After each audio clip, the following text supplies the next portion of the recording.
Baik, tak sampai 5 jari tangan kita ini Ramadan akan menghampiri kita ini. Mudah-mudahan sampai usia kita.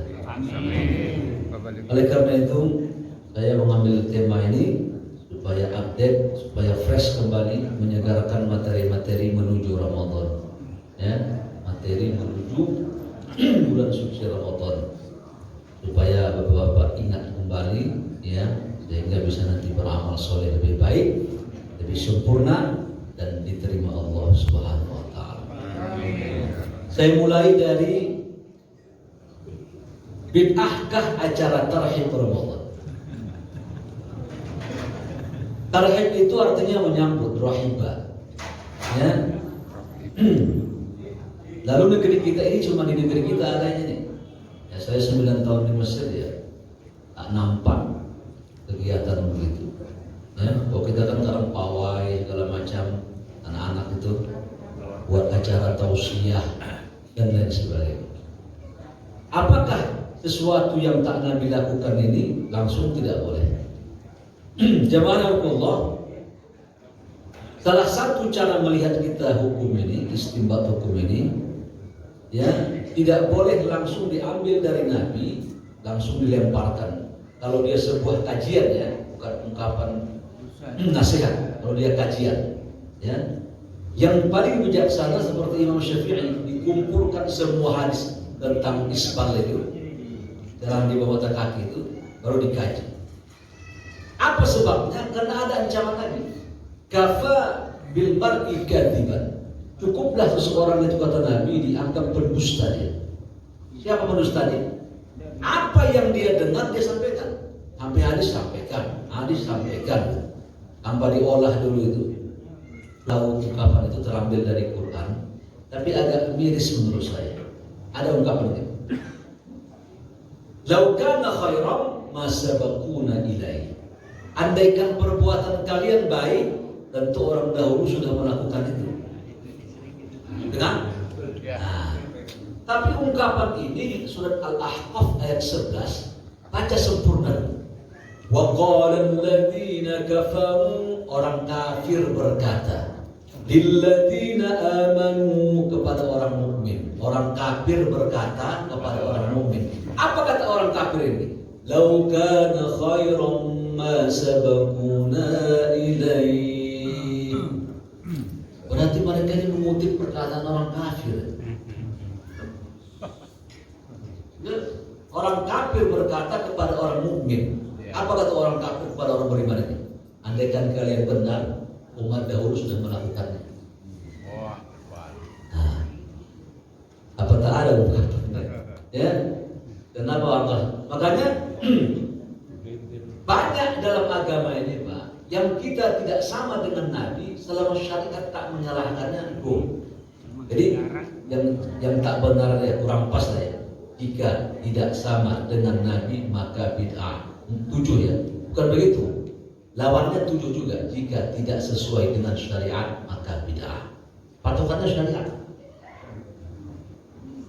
Tarhib Ramadan ini, jemaah, memang tak ada mungkin viral di zaman Nabi. Tapi apakah sesuatu hal menyambut yang baik-baik ini salah dalam agama? Raja-raja Arab gelarannya Khadimul Harmaini, pelayan 2 tanah haram. Kenapa? Yang datang Duyufur Rahman, tamu-tamu Tuhan, menyambut. Maka setiap sesuatu ini baik, ini kebaikan, ya, kebaikan. Semua yang melingkar menuju kebaikan ini jadi ibadah dia. Ya, umpamanya, maaf ya, wa fi butni ahadikum sadaqah, pada kemaluan kalian, kata Nabi, ada pahala. Orang berhubungan suami istri itu ada pahala. Lalu dia bagaimana cara supaya semangat termalam Jumat? Umpamanya, ya, dia cari pil biru, pil apa, macam-macam lah, yang mengitari kira-kira, yang ini urusan dunia. Tapi Allah anggap ibadah ini karena ini dia lakukan dengan cara halal. Bukan togi banyak-banyak, jempol petai supaya kuat malam. Apa hubungannya? Antah lah, makin bau kan, ya. Atau dia olahraga, atau dia ada senam tertentu, tujuan ke situ, nggak masalah, nggak asal istrimu, jangan istri orang, ya, nggak masalah itu. berpahala ya, ini ibadah. Nah, dan itu statement langsung dari Nabi itu. Ya Rasul, apakah kami mendatangi lawan jenis kami, istri kami? Kalau kami mengadakan kegiatan jima, kami dapat pahala. Nabi tak langsung jawab. Nabi mengatakan, in wada'ta fil harami akana 'alaika wizr. Jika engkau lampiaskan syahwatmu dengan yang haram berzina, dosa tidak? Dosa, lawan dosa, pahala. Wa kadzalika in wada'ta fil halal lakana 'alaika ajr. Kalau kau lampiaskan dengan halal, ijab qabul, nikah halal, ada wali, ada saksi, ada mahar, maka engkau jadi ibadah perilaku. Jadi mengitari. Kalau ini haram, semua mengitari jadi haram. Babi haram. Semua menuju pisau buat khusus buat babi, bungkusan khusus buat babi, kendaraan khusus buat babi, semua haram itu. Ya, bapak jual baju, ibu jual baju punya bukti, ya, jual di situ pakaian-pakaian sekwilda, sekitar wilayah dada. Bupati buka paha tinggi-tinggi. Ya, apalagi you can see, engkau can dapat see melihat tengtok, kelihatan nomor. Ya, dijual ini perempuan pasti dia pakai pakaian terbuka orang, maka pay untungnya pun haram itu. Kata Nabi, innallaha idza harrama syai'an harrama tsaman. Sesungguhnya Allah, kata Nabi, jika mengharamkan sesuatu maka harganya pun turut menjadi haram. Target ini Bapak menyambut puasa. Ini kan kebaikan, amal soleh sih. Maka acara semua kegiatan menyambut Ramadan ini dibolehkan. Mana ayatnya Pak? Langsung kita ke ayatnya. Kalau tak ada larangan, tak ada perintah, kata para ulama kembali ke dalil umum. Belum bergeser ya? Yunus 58. Kata Allah, a'udzubillahi minasyaitonir rajim. Qul bifadlillahi wa birahmatih, katakan Muhammad, jika kalian diberi karunia oleh Allah dan rahmatnya, fabidzalika falyafrahu, gembira, dapat nikmat, dapat rahmat, gembira kita. Wa khairum mimma yajma'un, itu lebih baik daripada apa yang mereka kumpulkan. Lihat, sekarang saya tanya ke Bapak, Ramadan ini mau datang, karunia atau rahmat ini? Karunia rahmat ini limpahan Lailatul Qadar di situ, ikat, masya Allah, ya, menebur dosa ya. Dan disuruh gembira kita ya, falyafrahu. Ya. Ketika kita mendapat karunia ini, falyafrahu digunakan bentuk present continuous tense, ilmu murid terus menerus. Suruh gembira kita. Bentuk gembira kan macam-macam. Selama syariat tak melarang apa-apa. Saya di kampung saya kalau Ramadan datang, mak, karena gak benar ya, mak itu apa air ini mak? Jadi ibu saya itu satu dandang begitu air masak berebus, kayaknya ada daun-daun apa masuk, daun pandan, tak tahu saya daun apa ya. Begitu kami sudah habis membilas, sudah pakai anduk, sudah pakai sampo, biar terakhir itu pakai air itu tuh disiram kita, biar wangi. Ntar malam mau taraweh. Namanya mandi limau.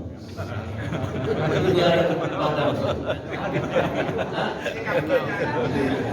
Ya. Itu tradisi itu ibu saya meninggal hilang. Jakarta kita nggak ada. Karena tujuannya apa itu? Supaya malam tarawih itu wangi baji. Namanya ditaatur, berwangi-wangian. Min sunnahil mursal. Sunnah para nabi berwangi-wangian. Limau. Itu kata ibu saya, malam tarawih mandi. Jadi sore itu mandi kita, biar orang mana itu, dan bilang ember. Mandi kan tak masalah, yang tak boleh kan mandi kembang tengah malam, jangan kau lakukan. Apa itu? Tujuannya apa? Kalau ini kan tidak, supaya wangi aja. Wangi-wangi ini Pak disukai Nabi itu kalau sesuatu hal Nabi yang tak Nabi tolak kalau dikasih orang, ya, itu punya wangi, Nabi terima ya. Karena ditaatur berwangi-wangian itu sunnah para Nabi. Ya, saya dulu di kampung saya melihat kayu panjang begini, kayak lidi begitu, kayu gaharu, ya disembah buat orang-orang Tionghoa itu, campur lah, mbah api itu. Begitu saya ke Mesir, saya cium kayu itu, kok seperti di kampung saya. Saya lihat dipacakkan di masjid-masjid. Supaya wangi masjid ini. Itulah tahu saya bahwa benda itu tak ada hukumnya. Babi itu tak ada hukumnya. Babi haram. Kau makan jadi haram. Kalau babi aja tak ada hukumnya itu. Paling najis. Kayu itu tak ada hukumnya dia. Tak ada hukumnya. Digunakan buat apa nih? Buat masjid, jadi ibadah. Buat pesana nyembah api jadi haram. Mandi limau. Cara gembiranya. Bagaimana dulu Wali Songo sama Sunan Ampel agak sedikit berdebat. Apa kau bakar kau? Tujuanku wahai Sunan Ampel, Sunan Ampel paling tua di Surabaya. Dia hormatkan leluhurnya. Ya tujuannya wangian aja, tapi kan kau pakai kemenyan buat mengundang arwah orang Hindu di Indonesia ini sebelum di Islam dan semua. Agak panjang nih. Medianya kenapa kau mau media mereka? Apa kata Sunan Kudus terakhir yang memberikan klarifikasi pendengar?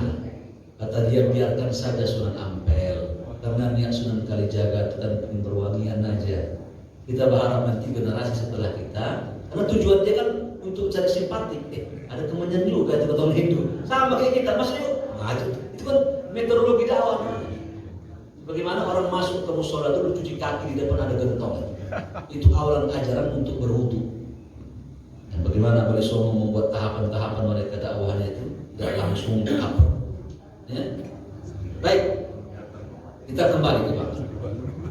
Yang penting gembiranya Ramadan. Ada yang dia bersyair, marhaban ya syahrul Ramadan, marhaban syahrul qiyami, marhaban ya syahrul Ramadan, marhaban syahrul qiyam.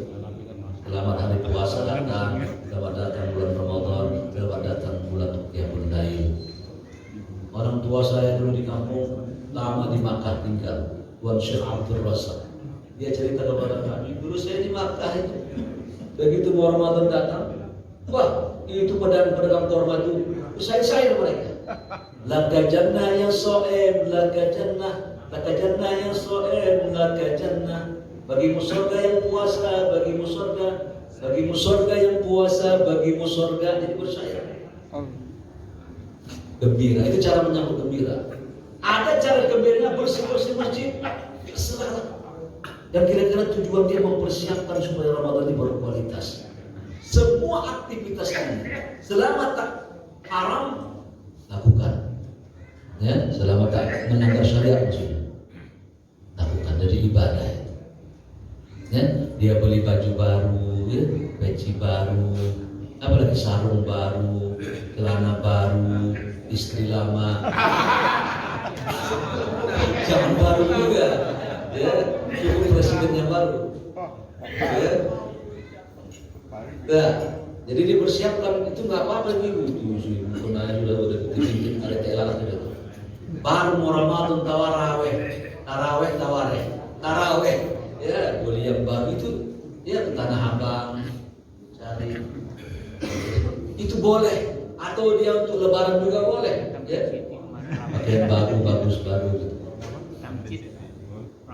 Iya, karena memang nanti juga sama. Memang itu buat lebaran kita. Makanya ketika masuk Abu Bakar, ya Rasul kata Aisyah, boleh nggak buat muda itu di mobil lebaran? Ya banyak nyanyi bersyair, kata Nabi silakan. Begitu masuk Abu Bakar, lagi mereka menyanyi, marhaban, kalian ini memasukkan setan ke rumah Anda.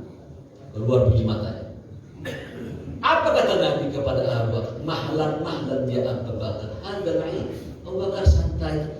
Ini lebaran. Memang Allah berikan kita oleh untuk bergembira. Kata dia pukul bermana. Ya.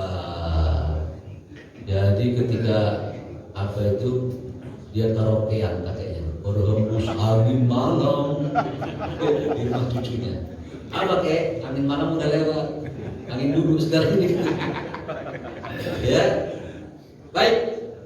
Jadi singkat cerita, semua kegiatan yang menyambut Ramadan itu Bapak silakan lakukan. Dia halal, termasuk nanti ya, nyetar. Sebenarnya tidak ada dalil yang pas untuk hal itu. Tapi memang kondisi orang kota itu begitu. Ya, karena situasi, waktu, kondisi seperti orang kampung bisa apa aja. Kita kan terbatas, akhirnya pulang mudik dulu begitu. Saya pikir tradisi ini tak salah, ya, agar orang ini kembali ke orang tuanya mau ziarah kubur, ya. Kan tujuannya bukan kesyirikan sekarang kan. Kata Nabi zurul kubur fa inna tudzakirukumul maut. Ziarah kuburlah kalian, kata Nabi, supaya mengingatkan kematian. Ya. Jadi mentang-mentang tidak ada langsung tak boleh, tak begitu. Ya. Setiap sesuatu yang baru cek. Makanya Imam Syafi'i tidak menjalan. Imam Syafi'i punya konsep, dia kan orang ini meteorologi tajam. Kata dia bidah itu terbagi dua, ada hasanah, ada dhalalah. Dulu orang kalau dia mau haji, dhamiriyyatina min kulli fajjin 'amik. Naik onta yang tua dari segala penjuru. Apa naik pesawat? Garuda lah. Saudi Airlines. Jadi tidak semua yang baru itu tak boleh. Dulu orang ke menara begitu azan. Allahu Akbar. Sekarang teknologi speaker. Gua tujuh nih. Penting teriak. Ya. Sudah langsung dibidahkan speaker itu Arab. Gak usah pakai celana buat itu. Baik, itu ya. Jadi semua aktivitas yang menuju untuk menyambut Ramadan, kegembiraan, mempersiapkan uang, ada rumah makan apa? Mungkin yang sekarang masih dekat. Kalau ada pendil kalau masalah, makan Padang. Masa Ramadan dia tutup, dia konsentrasi beribadah kepada Allah. Karena dia cari nafkah sudah 11 bulan, 1 bulan buat Allah.